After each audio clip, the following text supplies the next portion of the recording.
Yo, so I was at a bar in Tennessee and this girl said to me, hey, you should try and meet the Amish. So I was like, yeah, for sure. So I went back to Tampa and I got a cheap flight to Philly because she told me there was a place near Philly called Lancaster where the Amish lived. So the train there took about 90 minutes. I thought that I would step off the train into Amish farmland and be greeted with horses and carriages and all that shit. But no, Lancaster was a city with normal city things. There were people abseiling down buildings, scary looking police on scary horses. So I didn't know what to do. I saw a kind looking lady working in a cafe and I asked her where the Amish were at. She told me they can be found about 30 minutes away in a car, which wasn't good for me. But another kind lady overheard this conversation and she offered me a lift in that direction. So she ended up dropping me off in the middle of nowhere.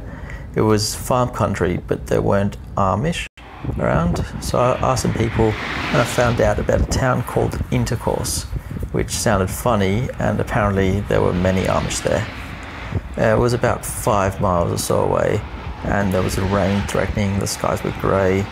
I didn't really have options, so I just began walking with my thumb out, hoping to get a ride. The cars were just whizzing by, no one was stopping. It was quite bad, there was no path. So after about 30 minutes of walking, I was losing hope.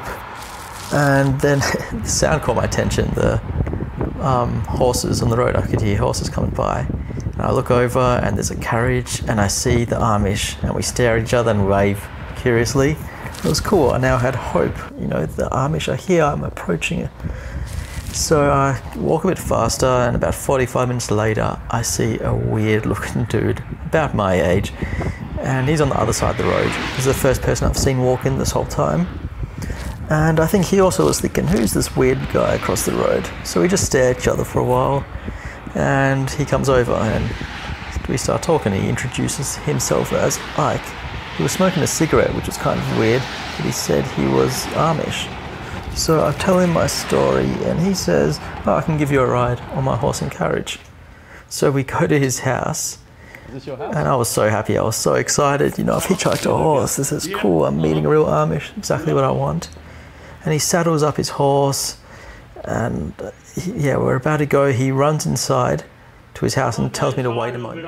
I'll be right out. Okay. And just simply says, my mum thinks it's unnecessary. And that's it. I say goodbye and I'm back on the road. Good day. It's hard because I was trying to hitchhike, but I was also trying to walk, and people didn't want to pick me up, I think, because I was walking. They couldn't see that I wasn't some freak. So yeah, I just keep on walking, pick up the pace. It's windy, it's pretty horrible. I see some really cool farms and some Amish people working, which was cool. There's way more horses coming by now. And then after a couple hours, I see a sign, Intercourse. So I'd made it, but nothing had really changed too much. It was still the same. So I keep walking a little way up the road and I found a little market thing. So there wasn't really much food and I hadn't eaten all day. It was like 3 p.m. So I buy some cheese and some sugar-free chocolate. And I walk around, I find a bus stop and I discover there's a bus coming in 20 minutes. And I kind of have to get it because otherwise I'm pretty fucked.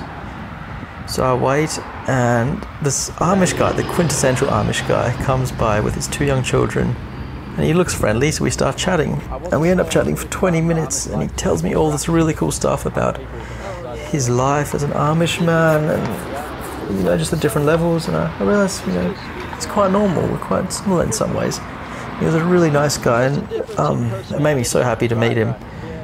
He invited me back to his farm, but he was heading into town because his daughter was sick. She was vomiting and I wasn't hanging around for the night, so unfortunately I couldn't.